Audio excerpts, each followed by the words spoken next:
Hi and welcome to episode 25 of the This Is Reportage podcast. My name is Alan Law, I'm the founder of This Is Reportage and I'm a wedding photographer too. Today I'm really excited to have the fab Steve Gerrard with us. Steve is a photographer who I've loved for a long time. His workshop was actually the first one I ever went on quite a few years ago, so it's fab to have him on here. He's also a real muso, having been a really successful DJ himself and playing at gigs all over the world and photographing bands all over the world as well. So his episode has a bit of a music theme, as you'll hear. But it's our usual mix as well of photography and life. So I hope you enjoy it. Stick with us as Steve talks about the relocation of his entire business and life from England to Canada, the time he went record shopping with Guns N' Roses, some SEO nuggets of advice, how his music photography influenced the way he shoots weddings, outsourcing, how a specific song massively impacted his life, and much more. Hey Steve, how you doing? Hello, mate. I am very well, thank you. Greetings from the other side of the Atlantic. Yeah, you're miles away. How is it over there? Because you're in Canada, aren't you? I'm in Montreal, just outside of Montreal. Obviously, I'm not from here. I'm from England. But yeah, I mean, obviously, all over the world, it's all a bit weird at the moment. But Canada's not too bad. And where we are, we live a little bit out of town. So, and we have a nice big garden. So we get to at least be outside and enjoying some space in amongst all this. The snow's almost melted. We still had a little bit of snow this week. Oh, really? How cold is it then? It goes down to like minus 30, but that's Celsius. But at the moment, it's kind of plus figures, and it'll start going up pretty quick, and then in the summer it gets super hot. So okay, because it's gorgeous in England at the moment, man. My kids are out in the paddling pool at the moment. It's lush. Oh, right, really? Wow. Yeah, but I've seen photos though on your Facebook that you have like a swimming pool, don't you, in your garden? Yeah, we do have a pool, and nobody's going in that yet because it's still frozen. Can you ice skate on it? No, I think it's not big enough for that really, but it might still be a little bit dangerous. Although I think the ice gets pretty thick in the winter. But my dog does like to run around on the pool when it's frozen. She'll just go in there and run around in circles, which cool. is very cute. Oh, what kind of dog you got? Just a little terrier. Oh, yeah. Nice. Did you bring her over from England? No, we got her about 4 years ago. I've been in Montreal just over 5 years now, and we got her just after we got this house, so about 4 years ago. Okay, cool, nice. So I've got to start with the question I think that's going to be in everybody's lips, though, really. So, how did you go from being one of England's all-time best footballers to wedding photographer? Alan, please. I was like, is he going to ask a football question? No, surely not. Alan wouldn't do that. I have to do it, and you did. So you're not that Steve Gerrard, are you? No, I'm not that Steve Gerrard because I would probably have a better car, a better hi-fi system, maybe a bigger house.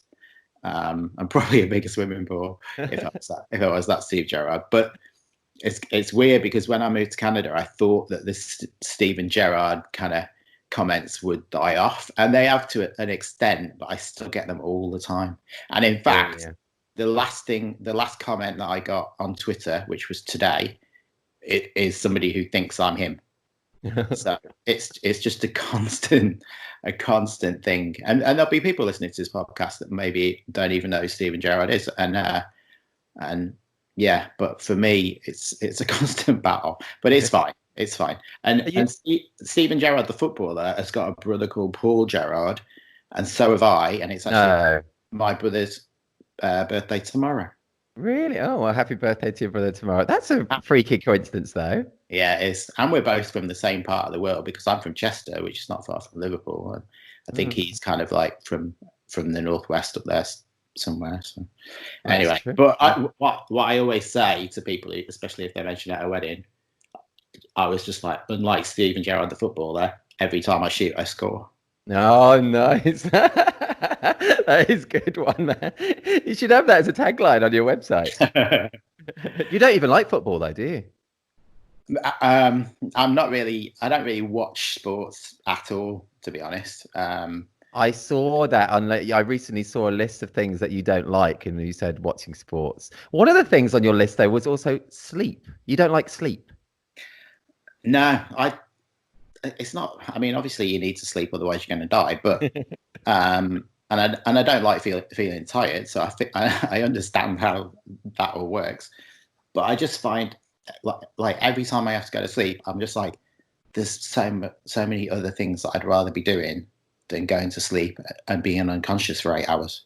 Oh, really? I just think Yeah, I just love sleeping, man. Love it. So me and Oni, like we go to bed at like 9:30, sleep. Yeah, not much later than that. But yeah, we get loads of sleep, man. I love it. I just thought I would describe it as a daily inconvenience to me doing what I really want to do. And what is that? What do you love to do? Wow. Do you want a list? No. I mean, for pleasure, when I'm not working, when I haven't got editing to do, or just cooking the family meal or something that just needs to be done. If I have proper Steve time, then it probably involves firstly listening to music and properly listening to music, not just having it on while I'm doing other things. Right. And what does that mean? Like sitting down with headphones, listening to music, or? Well, sometimes it's headphones. It depends what the kids are doing. But I prefer to just sit down and listen to it through a good set of speakers and switch all the lights off and just pour myself a drink and enjoy that moment. That's for as long as I can get away with it. And I also love movies. And I was talking to Evelyn about my wife Evelyn about this last night. I was just like, I love movies, and I don't feel like I get to watch as many movies as I would like, because there's just so much other stuff going on in life. But when I do get to sit down and watch a good movie, then I always love that. That's cool. Cool. I'll ask you about both of those later as well. And so you're known massively as a wedding photographer, but also massively as a music fan, as a music photographer, as you touched upon then as well. So we're going to have a bit of a special theme in your episode here, which is a totally original game, which we're going to call Marooned Mp3s, where I'm going to ask you to choose your 8 songs that you would have with you if you were marooned somewhere, such as a desert island. So yeah, what would be what's your first piece of music? Okay, so as a music fan, since I was very small, this question is not an easy question to answer. And probably after we've spoken, I'll think of tons of other songs that I would have wanted to include. But I have given it some thought, and they're kind of in the order that I heard them in my life. So my first choice is going to be Pretty Vacant by the Sex Pistols. Okay, cool. And why have you chosen that? Because up until I heard Pretty Vacant, we just used to listen to the radio a lot, and my mom used to listen to Terry Wogan in the morning on Radio 2.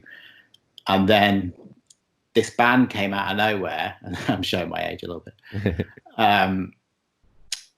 the Sex Pistols, and it was unlike anything that I'd heard before. And I started buying pretty much everything that they put out, but I was still too young to go into town and buy them. I was like probably about 7. Okay. So you can imagine a 7-year-old at home who's been listening to Radio 2 and then suddenly becomes a Sex Pistols fan. That's cool. So my mum would go into town, into the record shop, if you remember those, and buy 7-inch singles by the Sex Pistols. And the first one that I got was Pretty Vacant. There was one that she brought home, and she took it back to the shop because she thought one of the songs was inappropriate for a 7-year-old. Oh, really? But Pretty Vacant is still just like it feels like such a rebellious song, and the way that Johnny Rotten kind of spews the words out, and there's like he uses the word vacant, and the way he pronounces it kind of puts the emphasis on the second part of that word. Oh, okay, I get what you're meaning. Yeah, I can see where I'm going. But another thing that I loved about that single, when it's just a 7-inch single, which I've still got, it's downstairs, the B-side of it was a cover of No Fun by the Stooges, which is another just a brilliant punk song. But when they recorded it for that 7-inch single, they hadn't rehearsed it at all. They just went into the studio and played it live, recorded it in one go, and then put it on the B-side of the single. And that is as punk rock as it comes. That is, isn't it? That's proper cool. That's cool. Yeah. Awesome. Oh man, so I think that song and that band kind of led on to other things in my musical journey, and it also kind of showed a little bit of the rebellious side of my personality, I think, when I was young. That's cool. I mean, I wish now that I could play an excerpt of that song, but due to copyright laws, I can't. But if you're listening to this, while running or jogging or anything, if you head to the site, thisisreportage.com, I'm going to include links to all your songs, maybe YouTube videos, or at least songs to them on Spotify or whatnot as well. So they'll be on there as well. Cool, man. Thanks for that. That's cool. We'll go to some more a bit later. So still on the music thing, you used to be a DJ, and actually the last person we spoke to on the podcast, Dave Scholes, he knew of your past DJ life and actually being on like a workshop where you were DJing on as well. Didn't you meet your now wife from that time as well? How did you go from your DJing life to weddings? So yeah, I think I fell into DJing obviously because of my love of music, but it wasn't something that I planned at all. I used to be involved in the club scene and wanted to put on my own club nights, but I could never find DJs that were playing the kind of music that I really wanted them to play. So I ended up doing it until I could find a DJ to do that. And then I ended up just being the DJ. What age were you kind of when you were doing this? I think it probably started when I was about 20. Oh, okay, cool. Yeah. And this is in Birmingham. Is this in Birmingham, is it? Or? Yeah, it was in Birmingham. I went to Birmingham to go to university, and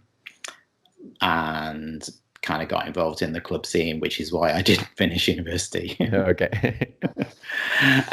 Yeah, but then, and when I started, I was more of an alternative DJ. I was playing in alternative rock clubs, really. Okay. So, and then later on, and some of my music choices will touch on this, I got more into different kinds of music, including electronic music and DJ culture, and that took over my life for quite a while. And I quite quickly got a name for myself as a house and breakbeat DJ, and that's so cool. I got to tour the world, and like you say, I did meet my wife when I was abroad for a DJ gig. I was in Chamonix in the Alps, and she was there snowboarding. I was there to DJ, and here we are years later in Montreal with 3 kids. And that's so cool. That's so cool. It's awesome. And you got married in a place that I know very well, down in Cornwall, didn't you, as well? I did. I got married in Cornwall at Polo and Fort, which I think you know better than me, even though I got married there. I'm shot. I think it is the venue I shot at the most, actually. It's a cool. Is it? Yeah, it is. It's beautiful. Yeah. It's not the best for photographers. I think. It's a bit dark inside. It's a bit dark. Yeah. But it was cool. We went down to Cornwall because we were living in Birmingham at the time. We wanted to get married away from Birmingham and just somewhere that felt like an escape for everybody that came to the wedding. And so we went to Cornwall, and we originally had like 5 venues lined up that we were going to go and see. And Polo and Fort was the first one that we went down to visit. And we didn't go and see any of the others. We just went there and just loved it, loved the kind of feel of it. We loved the fact we could have our dogs at the wedding. We had 2 dogs at our wedding. Cool. Even though it's on a cliff top, probably not the best choice, but yeah. Yeah. And we had the whole place to ourselves from Monday to Friday, and had the wedding on the Wednesday, and it was just brilliant. I just loved that place. Oh, that's cool. Have you been back since? No, I haven't. I did actually have an inquiry about shooting a wedding there, which felt a bit odd because it wasn't long after we'd got married there. Okay. But then they actually changed venues and ended up getting married in London. So I did shoot the wedding, but it was in London. Oh, that's okay. Who shot your wedding? Did you have I can't remember asking you. So, but did you have a friend, or did you hire someone? I can't remember. Yeah. So when we got married, it was actually pretty much the same year that I launched my photography business. Okay. So at that point, like I didn't know that much about photography, and I was kind of a bit skint. Yeah. In the same year, I set up my photography business, got married twice, and had our first kid.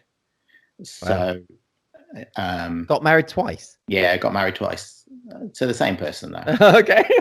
Yeah, because she's from Canada, we did the registry office thing, and then later on we came down to Cornwall and did cool, the wedding that we wanted to have. So okay, cool. No, that's cool. Yeah, so because we were a bit skint, and because I didn't really know that much about wedding photography at that point, the people that we knew who were like, they were learning to do wedding photography at the same time as us, so we knew them through like courses and things.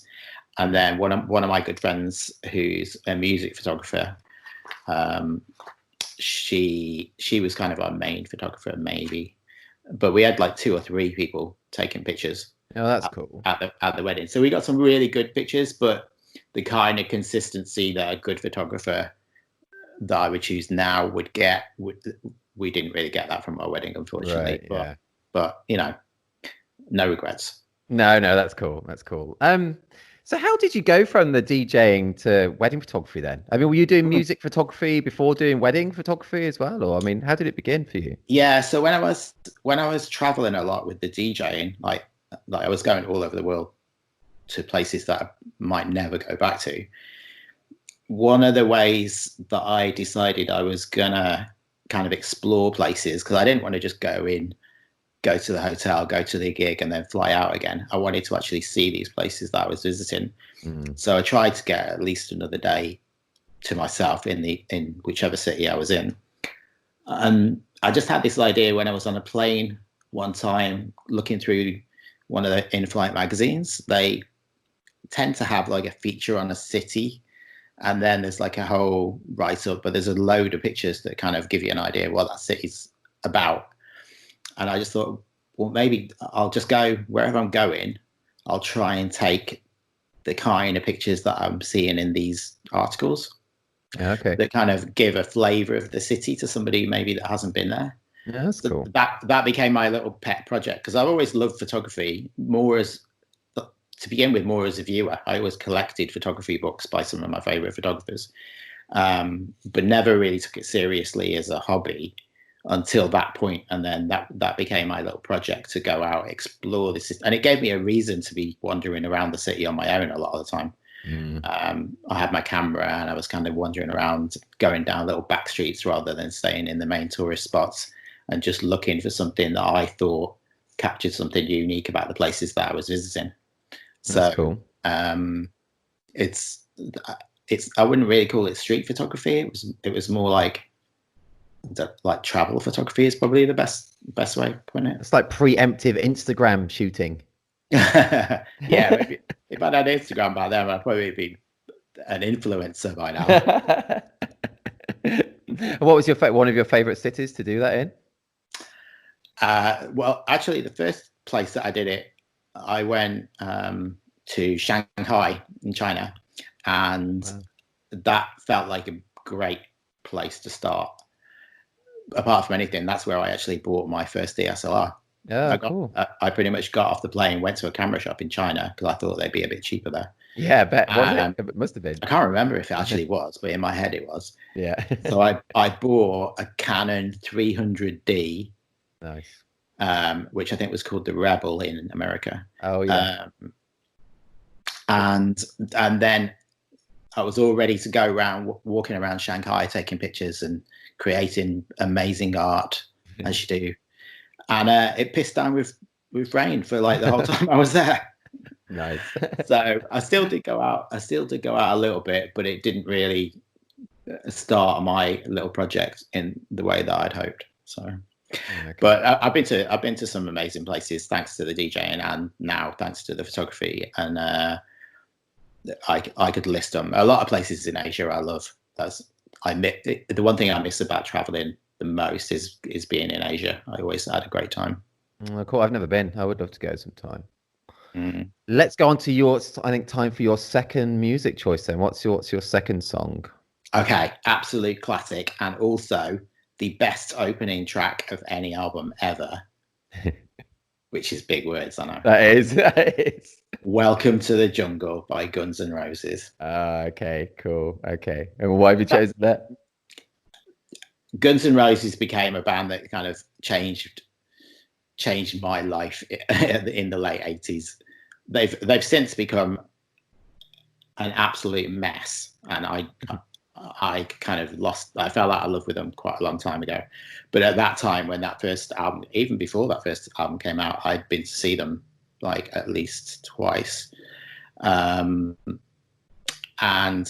just that track had such a unique feel to it that I hadn't heard in any of the things I'd been listening to up until that point. Guns N' Roses just felt like they still had that punk kind of edge at that time, but they had the classic rock edge taken from like Aerosmith influences and things like that. And I just loved everything about that song and that entire album. And I used to have it on a Sony Walkman on a tape, obviously, and just listen to it on repeat pretty much. That's cool. And then you've met Axl Rose, haven't you? Yeah. Actually, that year when that album came out, I think I saw them 4 times in that year. And the first time, actually, I've met him twice, because the first time we saw him, we went down to London. We saw him at the Marquee Club, which is a tiny club. This is about a few months before Appetite for Destruction came out. And we got there in the afternoon, and we met the band because we just went to the venue and the band were outside. And then we actually went record shopping with them. Wow. We went to Tower Records in Piccadilly with Guns N' Roses. Wow, that's quite and everybody kind of disappeared into Tower Records to go and look for stuff, but Axl didn't seem that interested, and he just sat on the steps in Tower Records, and the security asked him to move, and he refused, and then he got thrown out. Oh mate, you didn't have your camera then? No, actually, yeah, I did have my camera, because obviously years later I got into music photography properly, but I do have some pictures taken on a little camera. I have no idea what it was, of Guns N' Roses on stage in the Marquee. That is cool. And I have got some pictures of me with Guns N' Roses, but they were taken later in the year. So yeah, there you go. And then not long after that, growing up, I'd always wanted to go to LA. Like, a lot of my favorite bands were from LA, but I always saw, and obviously the whole movie thing with LA, and it was always like a place that I dreamed of going. And it was, I think, the next year after that I went to LA for the first time, which is where Guns N' Roses are from. Welcome to the Jungle is about people arriving in this kind of twisted city where everything goes on. Okay. And as we were coming into land in LA for my first time there, and I've been a lot since, I made sure that I put Welcome to the Jungle on my headphones as we were flying in. So it always reminds me of that time. That's proper cool. Oh, that's proper cool, man. Awesome. Cool. Thank you for your second one. We'll go back to some more in a bit. That's awesome. Yeah. So then how did you go then from, how did you get in your very first wedding then? How did that happen? So yeah, like I say, I was traveling and taking pictures a lot with the DJing. And then I met my wife, and then she came to live in England. So for me to keep jetting off around the world DJing felt a bit rude. Mm-hmm. Yeah. And the photographer, to be honest, I kind of felt like I'd done everything I wanted to do to an extent with the DJing.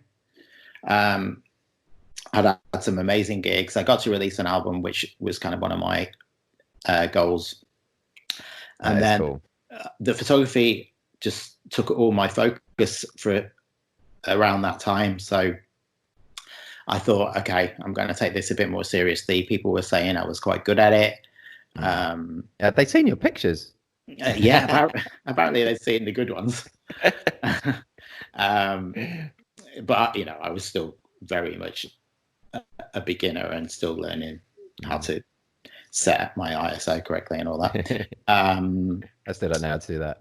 Yeah. So, but the music photography came first, and I did that for at least 2 or 3 years before anybody asked me to do a wedding. And it was actually somebody who used to come and see me DJ, who was getting married and had heard that I was getting into photography, asked me to go and shoot their wedding. Yeah, cool.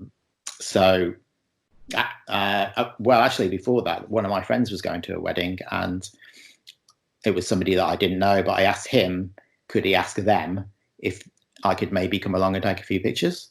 I wanted to kind of dip my toe in the water. And he asked them, and they already had a wedding photographer of their own booked, but they said it was okay if I came along and kind of stayed out of his way, which I was quite happy to do because I didn't really know what I was doing anyway. So I did that, and then I just gave them the pictures. I didn't charge them or anything. And then I liked them.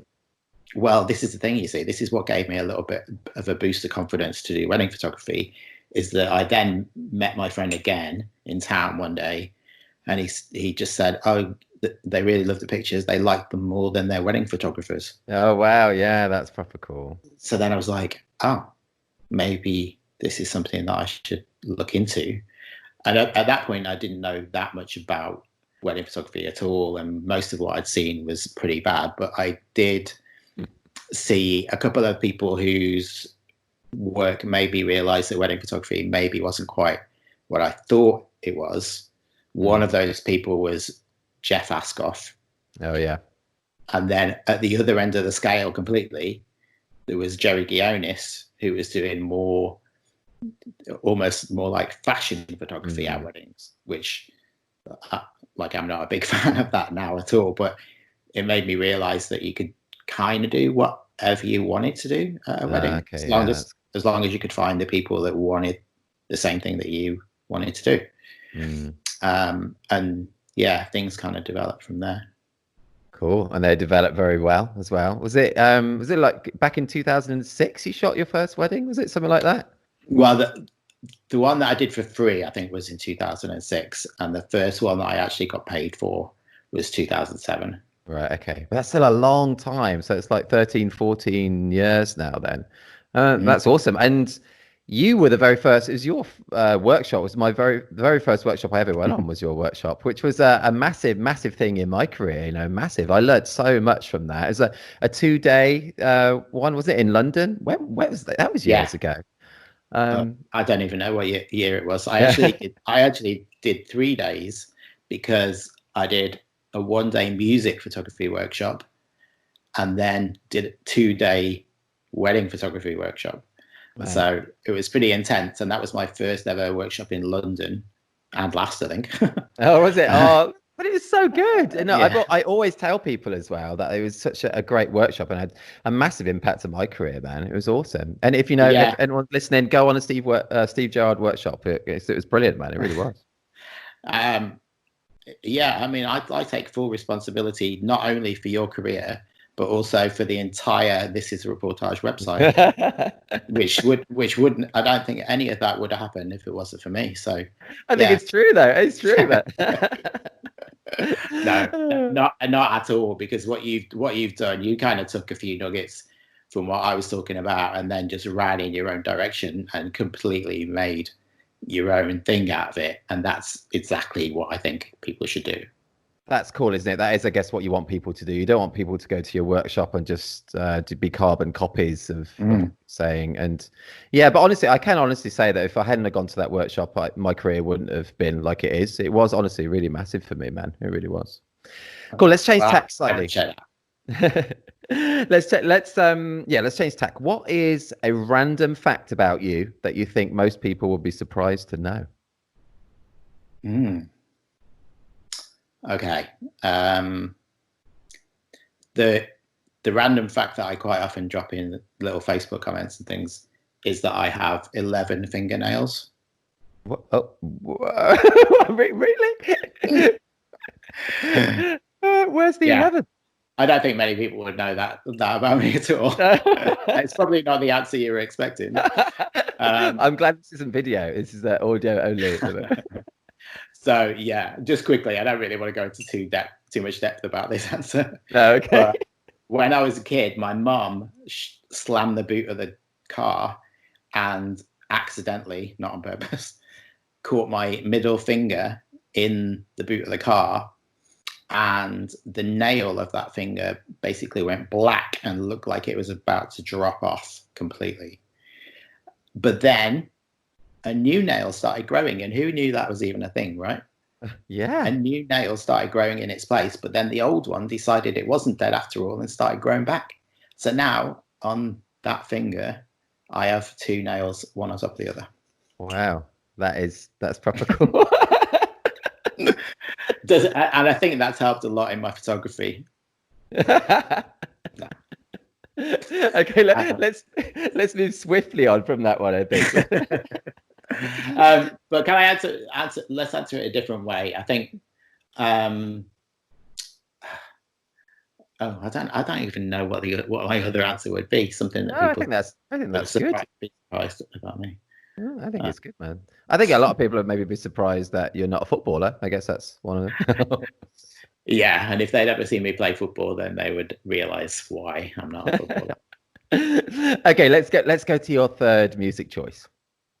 Okay, so this is a song from an album that was released at the end of the 80s and remains in my top 5 albums of all time. And the album is Disintegration by The Cure, but specifically, it's a bit of a deep cut on the album. It's a song called Homesick. Okay. So there's a few kind of hit singles on there, but the album is one of those albums that you need to listen to in its entirety. But every time it gets to this track, Homesick, I get goosebumps. And I quite like music, a lot of music that's got a sort of melancholy feel to it anyway, the kind of music you just want to sit in the dark and kind of vibe out to. And especially if you're not feeling the best, sometimes when you're not feeling great, you're listening to melancholy music, it kind of makes you feel better in a weird way, I think. Yeah, I know what you mean though. Yeah.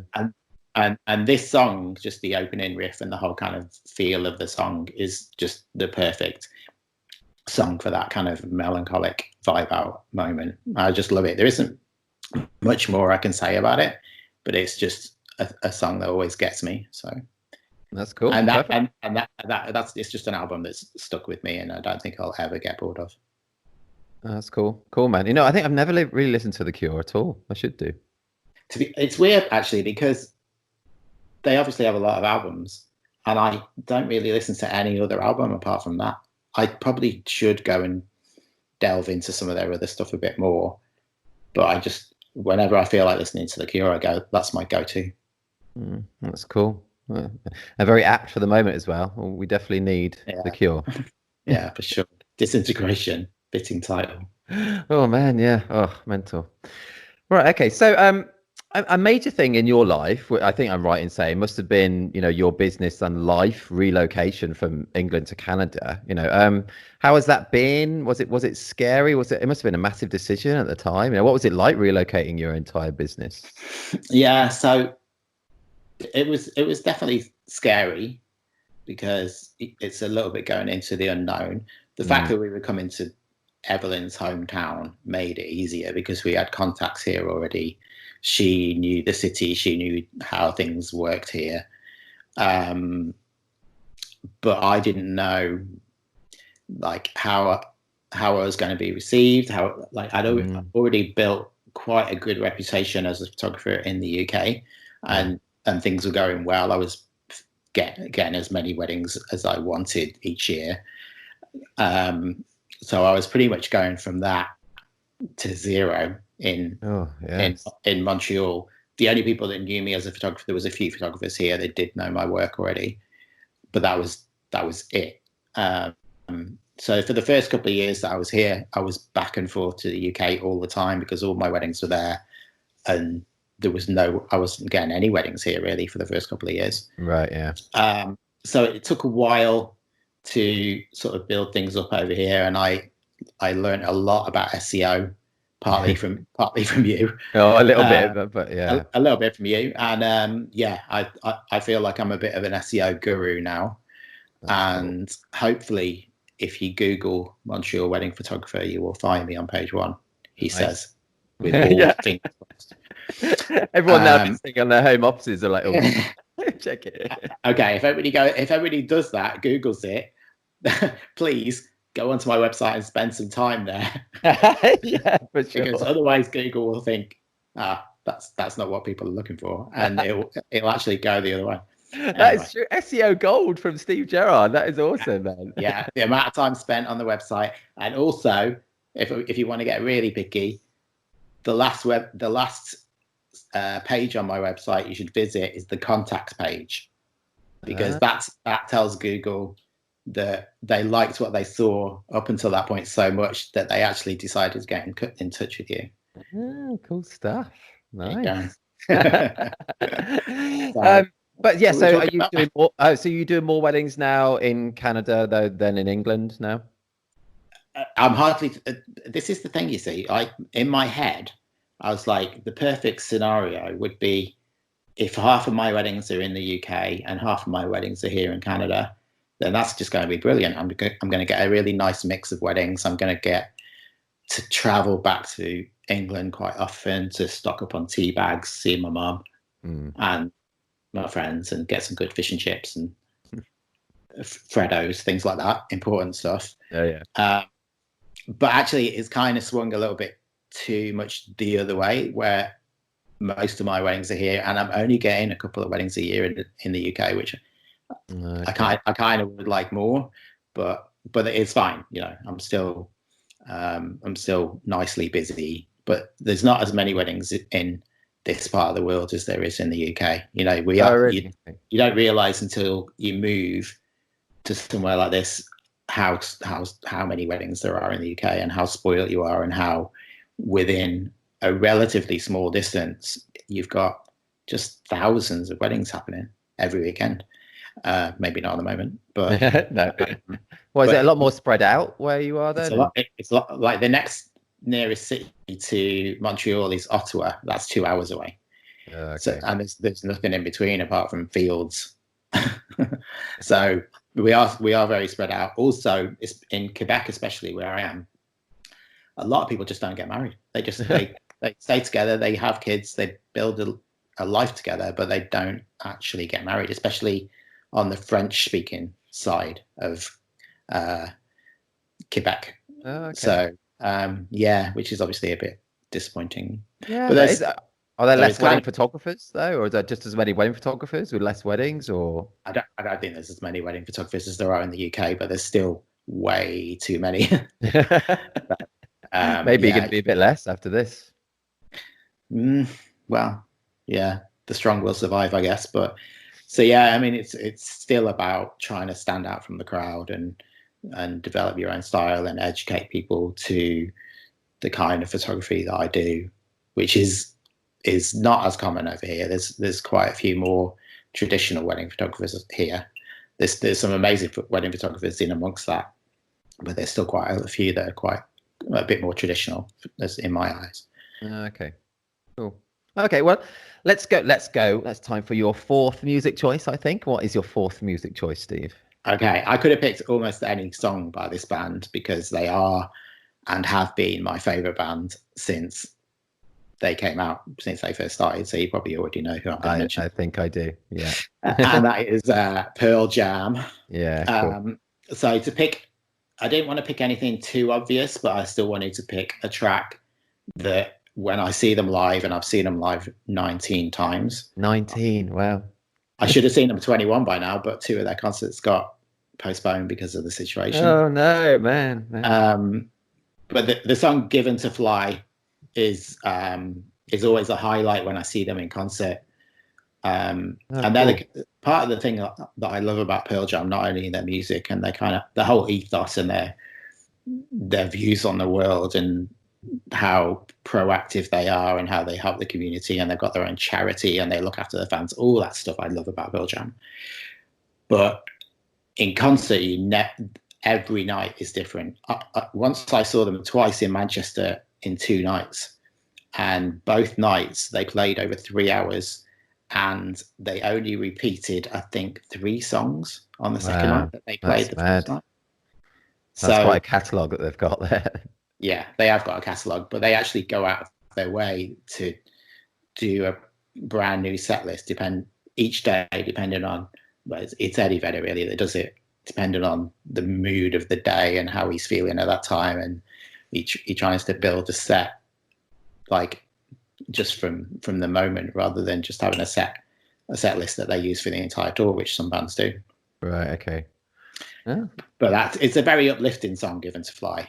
It kind of starts a little bit mellow and then just builds and builds. It kind of soars, if you'll excuse the pun. Given to Fly, sorry. Oh yeah, that's good. Yeah, but there you go. That's it. Pearl Jam. That's cool. Is that's like is it that one? Yeah. Yeah. Yeah, cool. So I don't know much Pearl Jam, but I bought that single back in the day, a long time ago. So it's a great song. Cool. Yeah, there you go. Okay, right. Let's change tack again now. So let's talk more about weddings again. So in terms of marketing and getting yourself out there, what's been the most effective for you in terms of weddings? To begin with, when I was back in England and just getting going, somebody mentioned to me, like on one of my courses that I was doing, they said you should bring some of what you do in your music photography, and that included not just concerts but like band portraits and things like that. You should bring some of that into your wedding work. And back then I couldn't see how those two things related to each other at all, and couldn't see what I could bring from music photography into weddings. But then it kind of made me think, well, maybe I should just try and make wedding pictures that I really like, rather than trying to make wedding pictures that I think couples will like. So there was that element to it. But then I also thought, well, I suppose if you're taking a picture of a groom with his groomsmen, it's pretty much the same as taking a picture of a band with the lead singer at the front. That's true, isn't it? Yeah. The boys they just want to look cool. And that's what most bands want to look. They just want to look authentic and cool.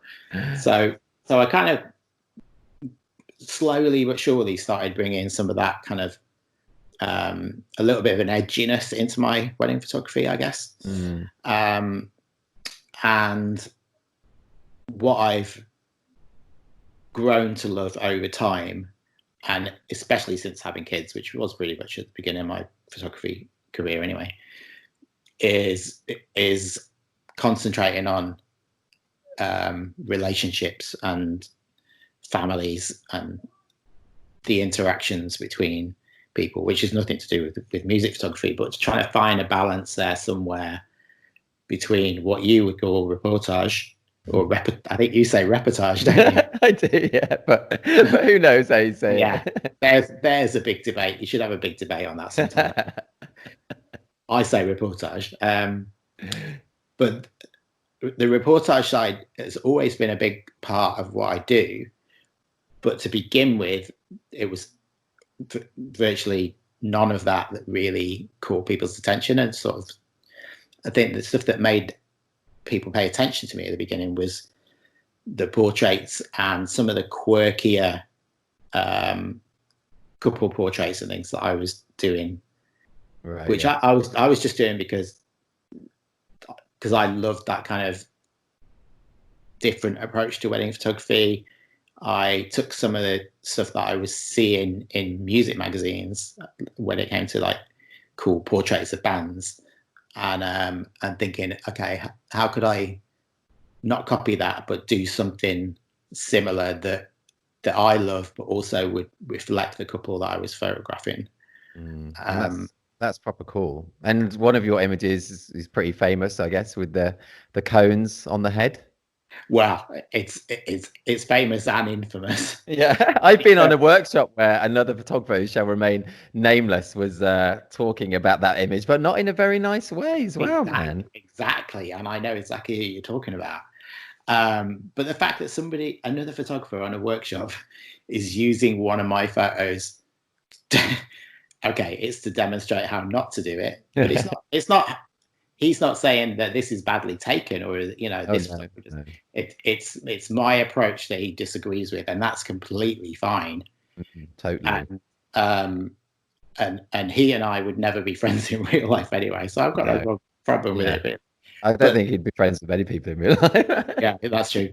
But yeah, I mean, I'm weirdly proud of the fact that somebody took that picture. It had such an impact on them in a negative way that they couldn't get out of their mind enough that they were going to. They wanted to vent about it to. I think that shows you made it when that kind of thing happens. It really is, because it's so competitive, this market, that you've created something. You've created loads of things that stands out like that across time as well. It's a major deal.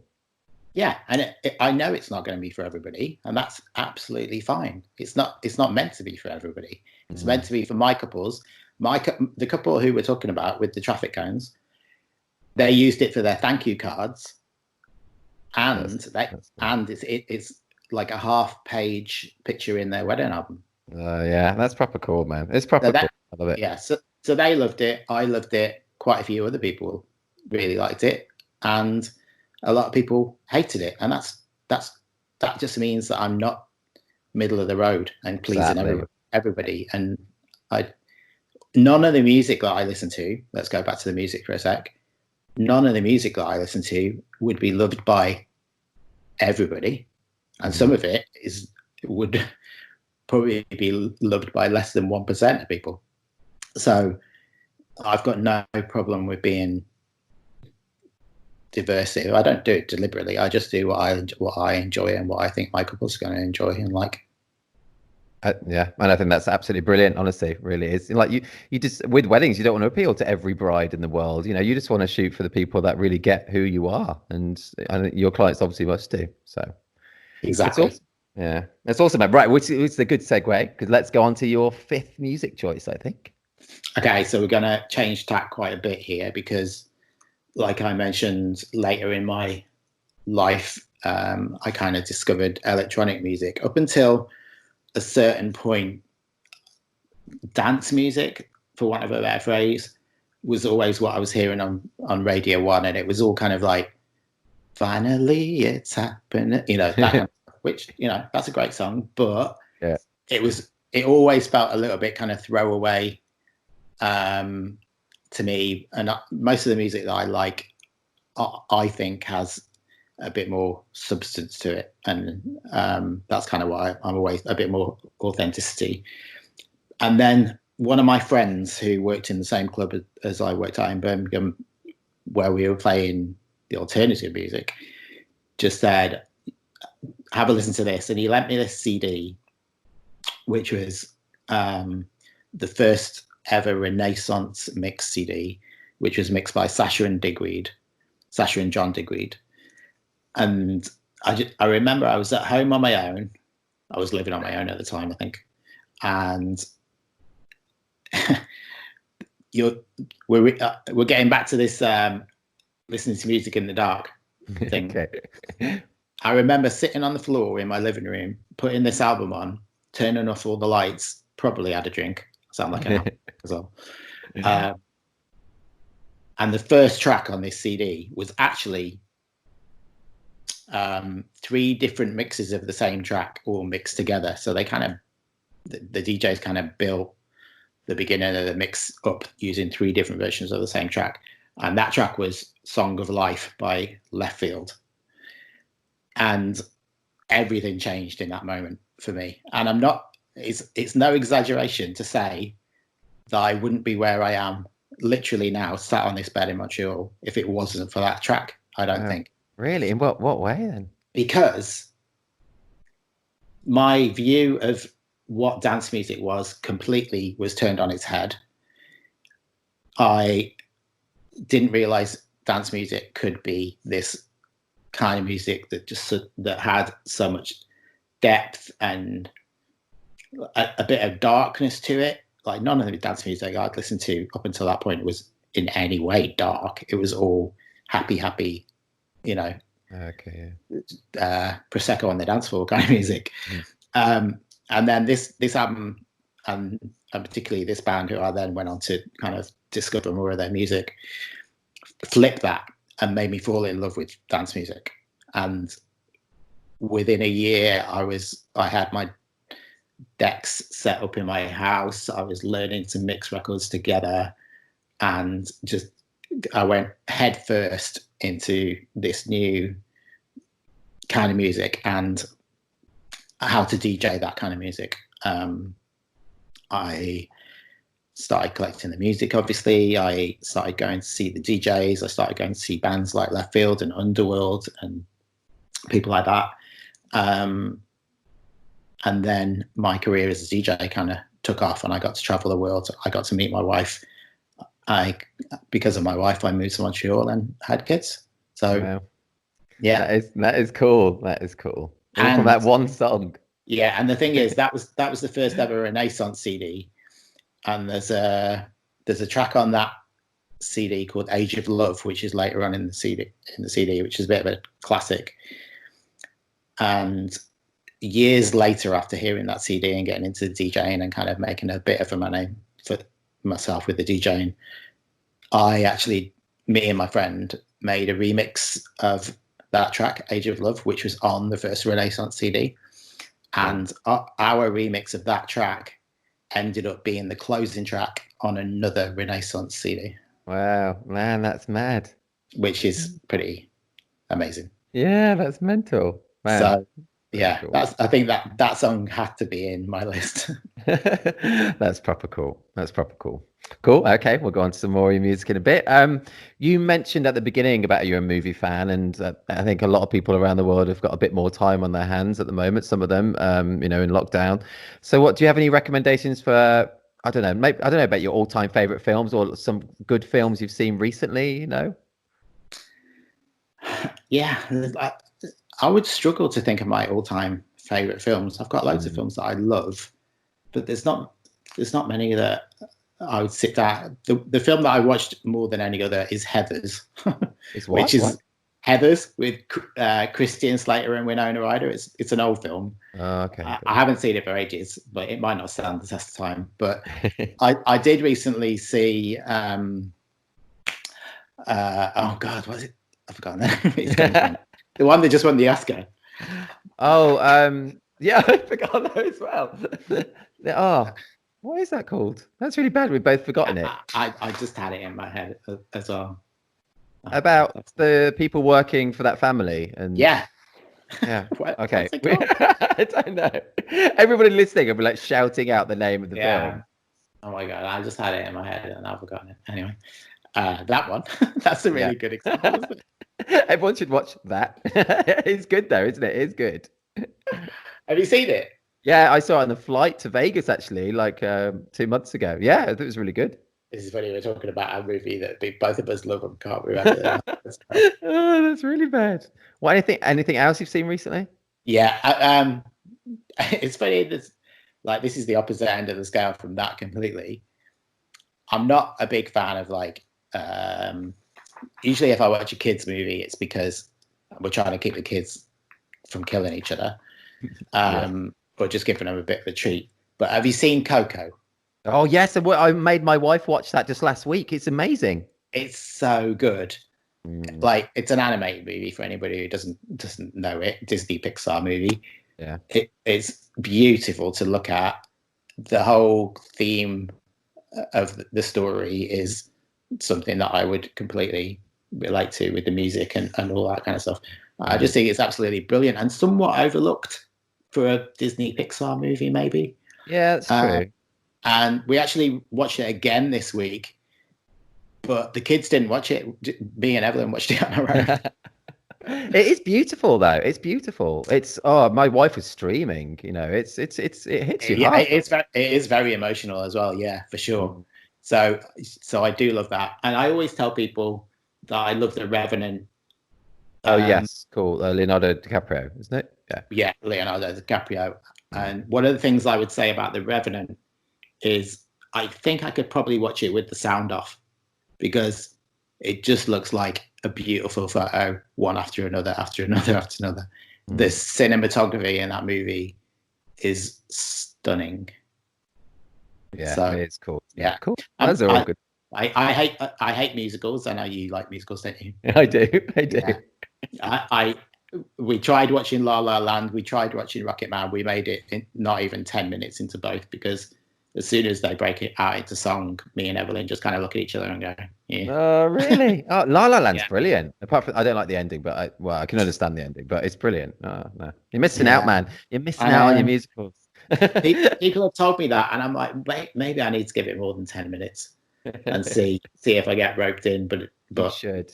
I who love Emma knows? Stone. Emma Stone's awesome as well. Oh yeah, I love Emma Stone, and like I think Evelyn probably loves Ryan. So cool. Okay, let's go on to your sixth music choice. What's your sixth music choice? okay, this is a little bit wedding related, Okay.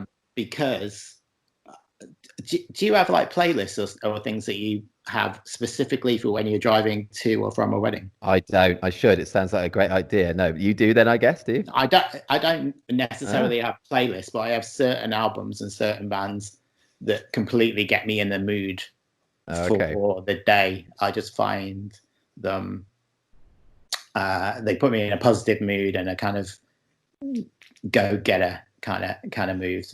So this song is by a band called The War on Drugs. Do you know them?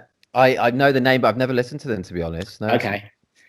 And the song, although I love pretty much everything that they've ever done, the song is called Under the Pressure. And it's their albums, and it's particularly this song, they're just the best driving music. They're not the best driving music if you're stuck in traffic on the M5. But if you're, for you especially, driving through Cornwall, or for me, I've been places like driving through the Lake District, and where you can properly drive and you have that sense of freedom, and you've got the beautiful English countryside or wherever you are. This song and that whole album, well, their last three albums especially, they're just perfect soundtrack to being out in the open and driving and exploring. But it also just gets you in a frame of mind that I think is good to be in when you're heading to photograph somebody's wedding. Yeah, that's cool. I should give it a go. Yeah, but you have to listen to it in the right circumstances, I think. Don't listen to it just like in the background while it's probably quite good editing music actually. But you know, I wouldn't want people to listen to it for the first time just in the background while they're tidying the house or something like that. I feel if you listen to it when you're driving in a car or something like that, then it just works. They're a brilliant band, and you know, a little bit under the radar, even though they are getting a lot bigger now. Okay, I would check it out. It's funny you mentioned there about listening to whilst editing as well. I think for my first 3 years of editing, I was always no music, no YouTube on or anything, you know, just totally in the silence. I don't know why. It's kind of, it's weird, isn't it? I do listen to music now. Do you always listen to music whilst editing? I always listen to music. Occasionally, I do listen to podcasts. There's this podcast. This is Reportage. Have you heard of that? That's quite a good one, I think. It's all right. Yeah, that's pretty good. But there's it was until the latest episode, and then that went down. Are you talking about Dave? No, that's funny. Yeah, what are the podcasts you like? I like the Dax Shepard one, the Armchair Expert. Okay. That's good, funny. No Such Thing as a Fish. Do you know that? No, I don't know.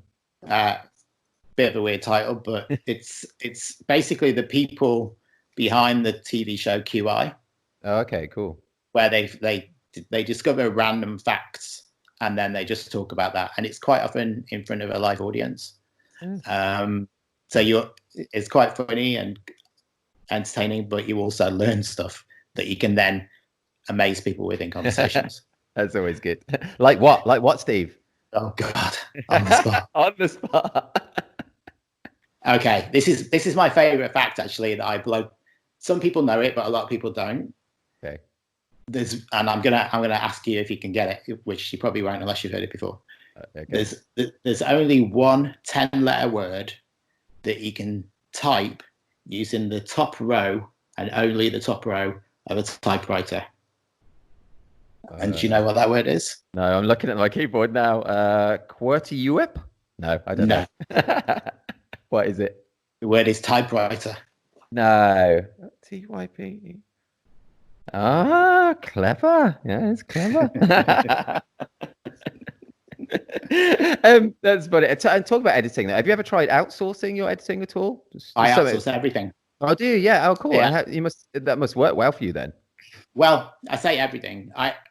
For years I've used all kinds of different editing companies, trying to find a company that's consistent and gets my style.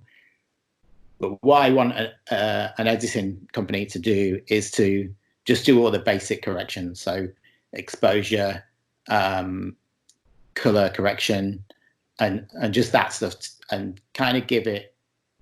They usually use my preset, so they come back with. Some of them come back looking finished, and some of them I just need to do a little bit of sprinkle a bit of magic dust on them with things like gradients and dodging and burning, maybe a bit of cropping occasionally, and getting rid of people's zits, that kind of stuff. But the creative part of the editing I still really like. I still really enjoy that. I can't be bothered with the other stuff. So I get that. So I've always had, well, not always, but recently I've been using companies that can do all that stuff, which I usually send it to them within a couple of days of the wedding. So by a week after the wedding, it's half edited, and not by me. So it's a good starting point, and then I get to just kind of do the finishing touches on all the images. Yeah, that sounds good. And then you found them consistent. Who do you use at the moment then? So I'm not sure if I should tell everybody. Oh, okay. No, you don't have to. No, I'm happy to share. Really, it's a company called Udio, and I'm sure some people will know them. Okay. So it's OODIO. Okay. Yeah, something like that. And to be honest, they've been brilliant. They've been the most consistent out of anybody that I've ever used. They're pretty affordable, I think. They're a lot cheaper than certain other people we could mention. Right. And they're fast. I think I had one that was back within 24 hours. Wow, that's well good. Did you only take 10 photos of that wedding or something? No, but it's usually no more than 5 days, I think, before I get back from them, which is great. And the consistency is good. The consistency is really good. And if you have got a problem, if it's not quite how you wanted it, if you go back to them, they'll change it within 24 hours, no charge. And they are reasonably priced. And they also set up a little WhatsApp chat group where you can just kind of send them messages very quickly, and they get back to you really quick if you need them to. So that's good. So yeah, good stuff. Cool, good tip. Okay, nice. But don't too many people go and use them, because maybe slow down your everything's going to slow down. Okay, let's go to your penultimate music choice. So I think your 7th music choice. Yeah. Okay. So, if anybody knows me, or if anybody's friends with me on Facebook, they might have heard me mention a singer called Kathleen Edwards, who is very unknown on a sort of global scale. Okay. She's from Canada, coincidentally, but I was aware of her back in 2008. I think I first discovered her. Oh wow, long time. And I've been a huge fan of hers ever since. Love everything that she put out. For a while, I actually kind of got to know her a little bit because I'd interviewed her for a blog. I'd photographed her a few times. She actually used one of my photographs that I took of her backstage as her promotional shot for a couple of years, actually. Yeah, cool. And I just love her music, and I think she's one of those under the radar kind of artists that a lot of people would love but have never heard of. She's kind of Americana, which it's a lot of acoustic guitar, singer-songwriter kind of stuff, but she can rock out, but she can also be like super, super mellow. And I love her lyrics. And this song is a song called Asking for Flowers, which is kind of a midpoint for her. It's not like too mellow, but it is quite mellow. And it came from when she was on tour, and she got talking to a woman who had just got divorced, and she described the relationship as constantly asking for flowers. Okay. That she was never really being shown. It means that she was never really being shown the respect or the love Right. that she was looking for during their marriage. Okay. And then Kathleen took that as a title and made this song, which is is brilliant. I have had people in my car.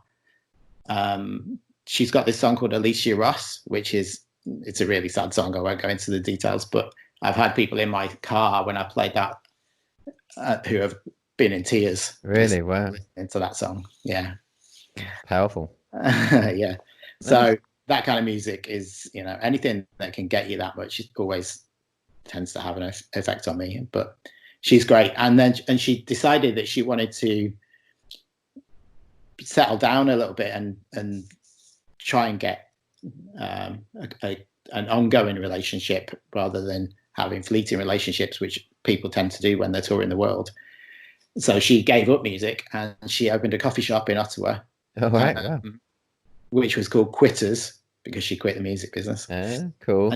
And she did that for years, and happily she has now got back into music, and she's got a new album coming out this year. Oh, that's cool. Cool story as well. Yeah, she hasn't released anything for a while. A lot of people listening to this podcast will know Bon Iver. Oh yeah. And she actually toured with Bon Iver, opening for Bon Iver, because she was Justin from Bon Iver's girlfriend for a while. And he produced her last album. Oh, right. Okay. Wow. Cool. Okay. I've never listened, so I'll have to check her out. Cool, man. That's cool. Lots of facts. That's all good. Which leads me on to a question, actually, because you've met like a whole host of famous people, musicians, including like Taylor Swift, Eddie Vedder, Liam Gallagher, and loads more. Who's been the most interesting, or any particular interesting stories? Big disappointment? Anything? Share the goss. Do you know what? I've never really had.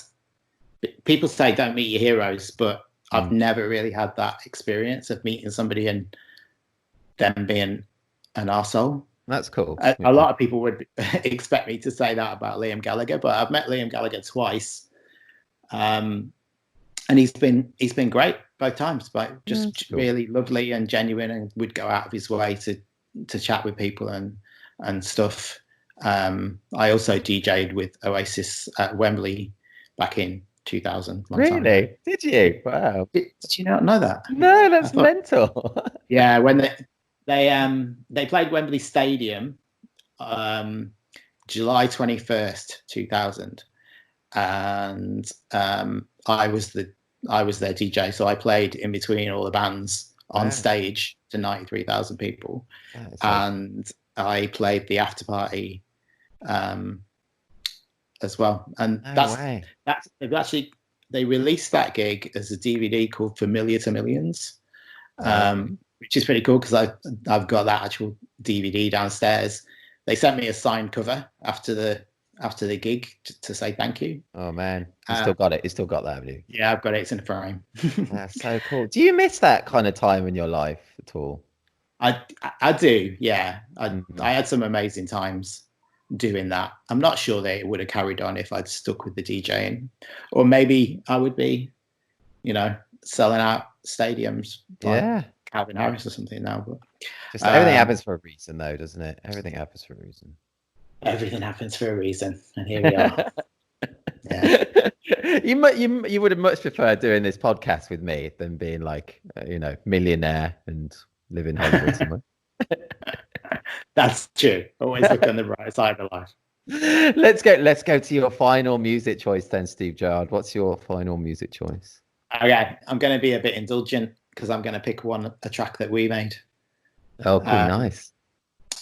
Which actually, Dave Scholes, who did your previous podcast, he mentioned it as being his favorite song that we'd done, and that he'd managed to get a copy of it.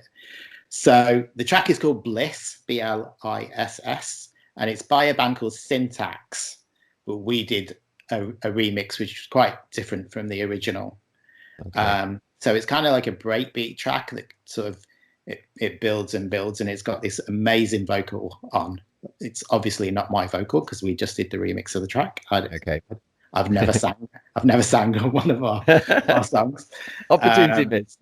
But it's a brilliant like male vocal, and it actually never got released officially. So even now I get people messaging me saying, where can we get a copy of this track? Where can we get it? And it is on YouTube, so you will be able to embed it. Oh, cool. Okay. It takes a while to get going. I should kind of don't judge it by the first 2 minutes because it was made for DJs. Okay. So we always kind of start it off fairly minimal so they can mix the last record into this record. But it's my favorite thing that we ever made as far as producers. We used to produce under the name Rectangle, which is 2 words, rect angle. Oh, okay. Clever. And the day that we finished this track in the studio, I sent it to one of my friends who's quite a well-known DJ now called James Zabila. We used to play together a lot, and I sent it to him, and he included it in his essential mix for Radio 1, which I think that's where a lot of people know it from even now. They heard it on that mix, and so it's something I'm really proud of as a producer. We didn't produce tons and tons of music, but I still love, that's one of the ones I still love to this day. Proper cool. That's proper cool. Cool. So as well as those 8 pieces of music, you can also have a luxury item where if you're marooned somewhere like a desert island, what would be your luxury item? See, I've never really understood this luxury item for a desert island, because most luxury items I would pick would need electricity. And if you're on a desert island, you probably haven't got electricity, right? Probably. So I'm going to take a little bit of an artistic license. Yeah. And I'm going to say my iPhone, which may sound like an obvious choice. And it's not because I want to phone the lifeguard to come and get me. It's not because I want to even have internet.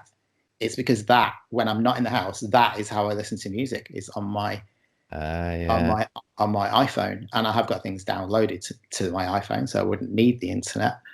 But I can't imagine not having music for any length of time and not going a little bit insane. I think I'd be quite happy on a desert island for a while.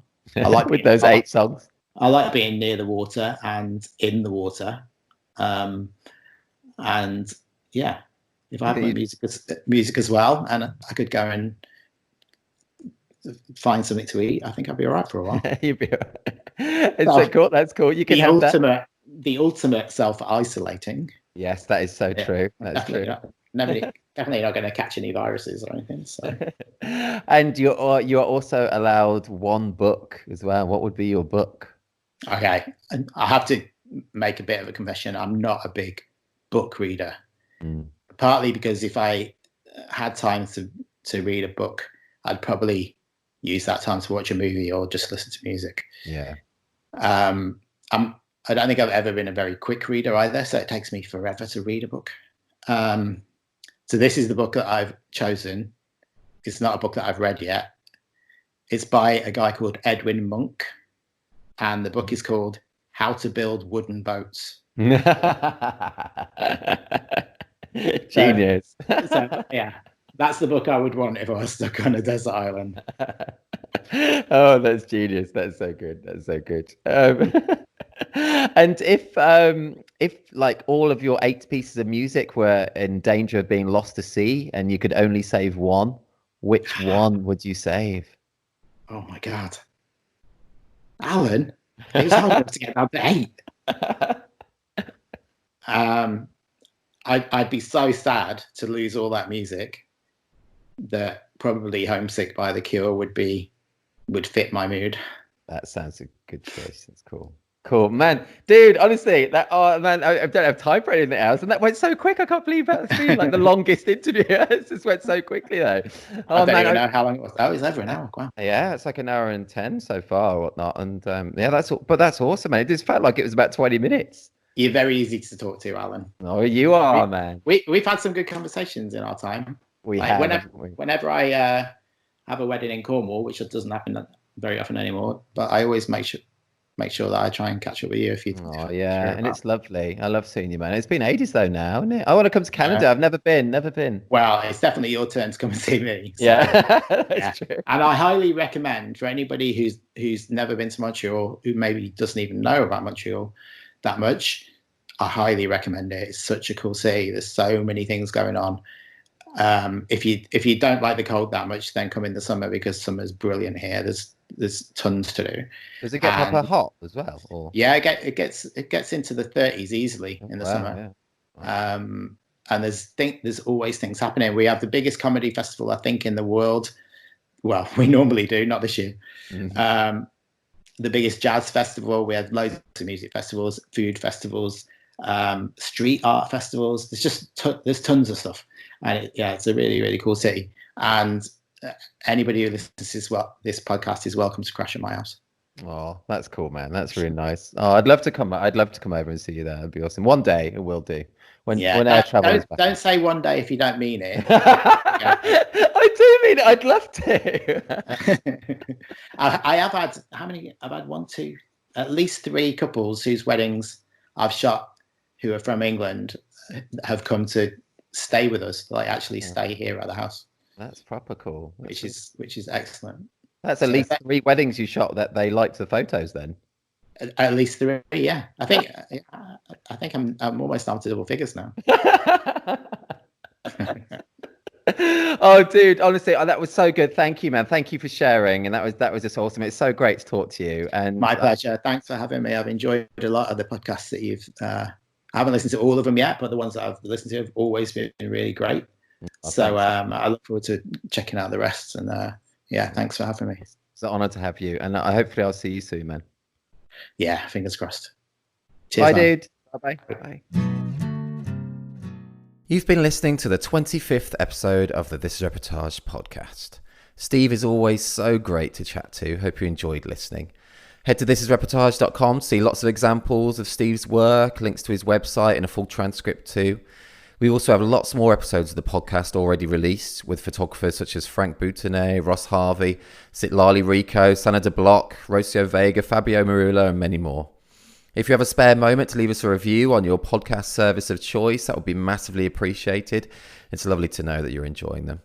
And if you're not yet a member of TIR, check out all the benefits of joining us, including an unlimited number of images on your profile, 60 Reportage Award and 18 Story Award entries per year, invites to our physical meetups and parties, exclusive discounts and more. Collection 15 of our awards is now open for entries.